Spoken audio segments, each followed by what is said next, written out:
അങ്ങനെ അർത്തുങ്കപ്പള്ളിയിലെ വിശേഷങ്ങളുമായി പൂപ്പിമോൾ വീണ്ടും വന്നിരിക്കുന്നു. അവിടെ കുറേ ഗ്ലാസ്സുകൾ വെച്ചിട്ടുണ്ട്. അത് എറിഞ്ഞ് വീഴ്ത്തുകയാണെങ്കിൽ ഒരു ബാറ്റും അങ്ങനെ 3 കൂട്ടം സാധനങ്ങളുണ്ട്. അതിലേതെങ്കിലും ഒന്ന് കിട്ടും. അതിന് ഒരു ചേട്ടൻ അവിടെ അത് എറിയുന്നുണ്ട്. ആ ചേട്ടനെ പൂപ്പിമോൾ പ്രോത്സാഹിപ്പിച്ചുകൊണ്ടിരിക്കുകയാണ്. പൂപ്പിമോൾ പറയുന്നുണ്ട് അയ്യോ വീണില്ലെന്ന് പറയുന്നുണ്ട്.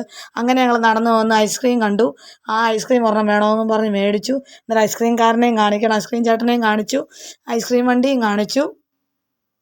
അങ്ങനെ ഐസ്ക്രീം കഴിച്ചപ്പോൾ കെൽവിൻ ബ്രോയെ കണ്ടു, വലിയ സന്തോഷമായി. അങ്ങനെ ഞങ്ങൾ നടന്നു വന്നപ്പോൾ മൃഗങ്ങളെയും പക്ഷികളെയൊക്കെ കാണിക്കുന്ന ഒരു സ്റ്റാളിൽ വന്നു. ഇഗ്വാനെ കണ്ടു. ഇഗ്വാനെ കുറേ നേരം നോക്കി നിന്നു. ഇഗ്വാനെ പരിചയപ്പെടുത്തുകയാണ് എനിക്ക്. ഇഗ്വാൻ സൂപ്പറാന്ന് പറയുകയാണ്. അതിൻ്റെ അടുത്ത് ചെല്ലാൻ പറ്റത്തില്ല, പേടിയാ. അങ്ങനെ ഞങ്ങൾ ആ സ്റ്റാളിൽ കയറാനായിട്ട് ഒരുങ്ങുകയാണ്. അങ്ങോട്ട് നോക്കി ഒക്കെ നിൽക്കുകയാണ്. ആൾക്കാരൊക്കെ കയറി കാണുന്നുണ്ട്.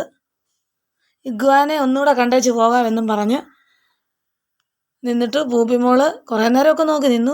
വീണ്ടും ഞങ്ങൾ ആ സ്റ്റാളിലേക്ക് കയറാൻ ഒരുങ്ങുകയാണ്. അതിനെ തന്നെ കണ്ട സ്റ്റാളിൽ കയറി ഞങ്ങൾ വിവിധതരം മൃഗങ്ങളെയും പക്ഷികളെയൊക്കെ കണ്ടു. നല്ല ക്യൂട്ടായിട്ടുള്ളത്. ലിവിയാമോക്ക് വലിയ ഇഷ്ടപ്പെട്ടു. ഓരോ കൂടിനകത്ത് ഓരോ പക്ഷികൾ കിടക്കുകയാണ്, മൃഗങ്ങളുണ്ട്. അതിനെല്ലാം ഓരോന്നോരോന്ന് ഞങ്ങൾ കണ്ട് ഫോട്ടോയും ഒക്കെ എടുത്ത്, ഫോട്ടോയൊക്കെ എടുക്കാൻ, വീഡിയോ ഒക്കെ എടുക്കാൻ കുഴപ്പമില്ല. ഇതിൻ്റെയൊക്കെ പേരുകളൊന്നും നമുക്ക് അറിയത്തില്ല. അതൊരു ഇതാണ് മുള്ളൻപന്നി, തത്തമ്മ, അങ്ങനെ ഒത്തിരി മൃഗങ്ങളും പക്ഷികളും ഉണ്ട്. അങ്ങനെ ഞങ്ങൾ ഓരോന്നോരോന്ന് കണ്ട് പോവുകയാണ്. തത്തമ്മയെ കണ്ടു. അതിനിടയിൽ നല്ല പൂച്ച, പേർഷ്യൻ ക്യാറ്റിനെ കണ്ടു. ഒരു കുഞ്ഞു കുരങ്ങിനെ പോലെയുള്ളൊരു മൃഗം, കറക്റ്റ് ഷേപ്പാണ്, പക്ഷേ ചെറുതാണ്. അതിനെ അങ്ങ് ഇഷ്ടപ്പെട്ടു. തത്തമ്മയൊക്കെ കണ്ട് ഞങ്ങളിങ്ങനെ നടന്നു വരികയാണ്. എല്ലാത്തിൻ്റെയും പേരുകളൊക്കെ വായിക്കുന്നുണ്ട്.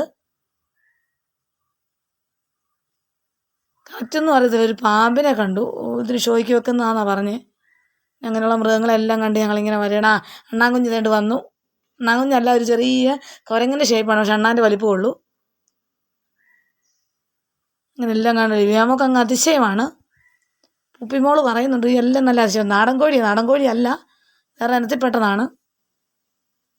അഗോറ റാബിറ്റ്, അങ്ങനെ പേരുകളെല്ലാം വായിച്ച് എടുക്കുന്നതേ ഉള്ളൂ. പിന്നെ പെർസെൻ്റ്, അതിൻ്റെയൊക്കെ പേരൊന്നും എനിക്കൊന്നും വായിക്കാൻ കിട്ടുന്നില്ല. വെളിയിൽ നിന്നുള്ളൊരു പൂച്ചയാണ്. ഇഗ്വാനെ തുടരുതെന്നൊക്കെ എഴുതി വെച്ചിട്ടുണ്ട്. അങ്ങനെ ഞങ്ങൾ കണ്ട് പോരുകയാണ്. മൊയലുകൾ ഇവിടുത്തെയൊന്നുമല്ല, ഒക്കെ വെളിയിൽ നിന്നൊക്കെ ഉള്ളതാണ്. അങ്ങനെ എല്ലാം കണ്ട് ലിവിയാമോൾ അങ്ങ് പൂപ്പിമോളെല്ലാം കാണിച്ചു തരികയാണ്. അത് കണ്ടോ എന്നൊക്കെ പറഞ്ഞ്. ഇനി ഞങ്ങൾ ഇതിൻ്റെ ബാക്കി വിശേഷങ്ങളോട്ട് വീണ്ടും വരാം. Tata, bye bye.